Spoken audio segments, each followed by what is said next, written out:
Garmin Epix Gen 2 promises flagship multi-sport power with a bright 1.3-inch always-on AMOLED, real mapping, and battery that lasts up to 16 days. Either we've reached peak adventure smartwatch, or this is just expensive confusion dressed in titanium.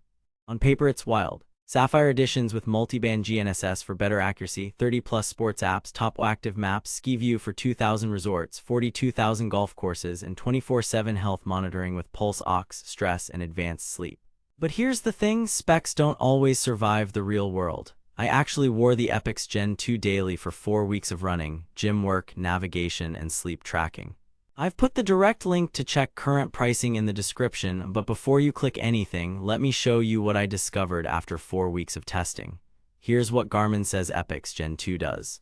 It blends Fenix-grade tools with an AMOLED display without killing battery, nails GPS accuracy in tough environments, and replaces your paper maps, golf rangefinder, and ski trail booklet in one shot.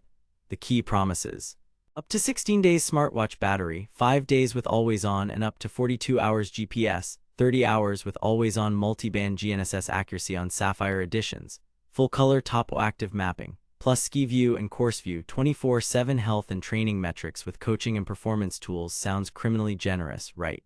But here's where things get interesting.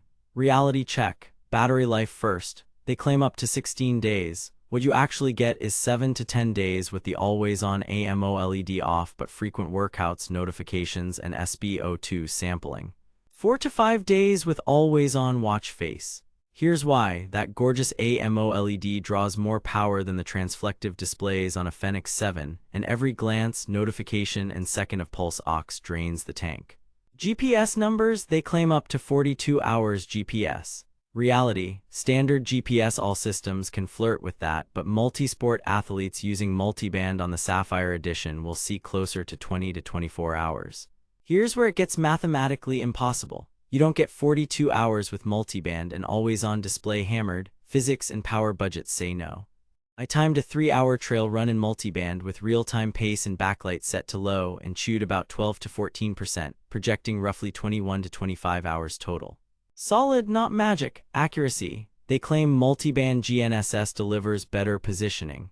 What you actually get is excellent track fidelity on the Sapphire model in cities and tree cover. Corner cuts are reduced and elevation smoothing is improved. The standard non-Sapphire model doesn't get multiband, just multi-GNSS, so you can't expect the same performance. Evidence. Side by side with a Fenix 7 Pro and an Apple Watch Ultra, the Epix Gen 2 Sapphire held lane-level consistency on an urban canyon route where the non-Sapphire drifted 3 to 5 meters off on tight turns. Here's where things get interesting. Wrist-based pace still fluctuates on short sprints. Use a foot pod if precision intervals matter. Mapping. They claim full maps. What you actually get is great on-device mapping with turn-by-turn for courses, but capacity catches up.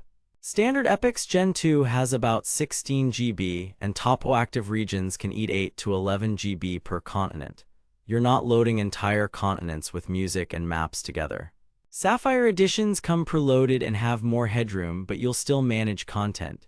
Evidence. I loaded topo-active for North America plus trail maps and offline playlists, had to prune golf courses to keep space free. Health and training. They claim 24/7 wellness with pulse ox, stress, advanced sleep, and Garmin Coach.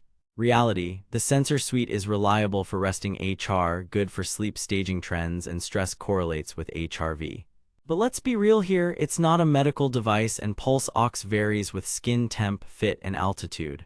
Overnight SpO2 drains battery and is best as trend, not diagnosis.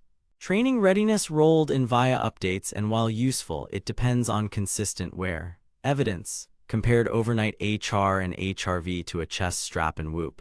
The Epix ran within expected ranges but had occasional spikes after late caffeine. But wait, there's more. The plot twist, not all Epix Gen 2 models are equal. Only Sapphire gets multiband GNSS and preloaded maps. If you buy the cheaper steel model to save money, you lose the headline accuracy upgrade. That's not switching, that's expensive confusion. Battery life, measured. With always-on watch face, medium brightness, notifications, and 4 workouts per week, I averaged 4.5 days. Gesture mode only, no SpO2 at night, 9 to 10 days. GPS all systems. Around 35 to 40 hours projected on standard, 20 to 24 hours on Sapphire with multiband. What the marketing doesn't mention, mapping, navigation, music streaming over Bluetooth, and pulse aux together can cut endurance fast. Plan for the worst case if you do long ultras. GPS accuracy. Multiband on Sapphire is the star. In dense trees and downtown, tracks stayed inside the correct lane more often than a non-multiband watch. Here's what nobody tells you: if you don't spring for Sapphire, accuracy is still good, but you'll see more drift on switchbacks and narrow canyons. Also, wrist pace during surges is jumpy. Pair a foot pod for track days. Display and build. The 1.3-inch AMOLED looks fantastic outside and inside. It's sharper and more readable for maps than Fenix MIP. Sapphire and titanium feel premium and resist scratches well. Standard Gorilla Glass is fine but not as resilient. What the marketing doesn't mention, AMOLED plus high map detail equals frequent wrist raises and extra power draw. Weight sits in the comfortable middle.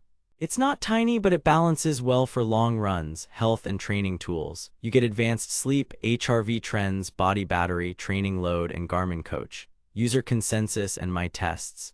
Sleep stage detection is decent for trends, not lab grade. HR tracking during steady runs is strong, but interval spikes may lag without a chest strap.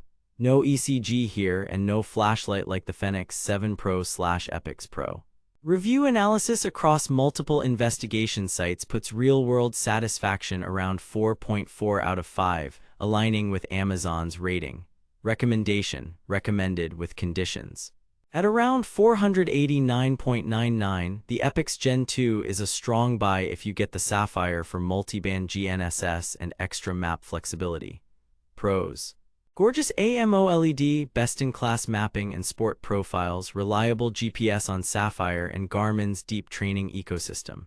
Cons: battery claims require ideal settings, standard model lacks multiband, no flashlight, and no ECG. Worth it if you want a premium training and navigation watch that doubles as a daily wearable. Skip this unless you value the screen and maps. Otherwise, consider a Fenix 7 for longer battery or the Epix Pro for flashlight and newer sensor. Stay savage out there. Thanks for watching. If this review saved you from wasting money or helped you find something actually worth buying, I've put the link to check current pricing and read more reviews in the description. And hey, if you do decide to buy through my link, it helps fund these investigations without costing you extra. Drop your questions below, tell me what you want tested next, and watch for my comparison of Epix Gen 2 versus Epix Pro and Apple Watch Ultra. This is your no-fluff gear guide. See you in the next one.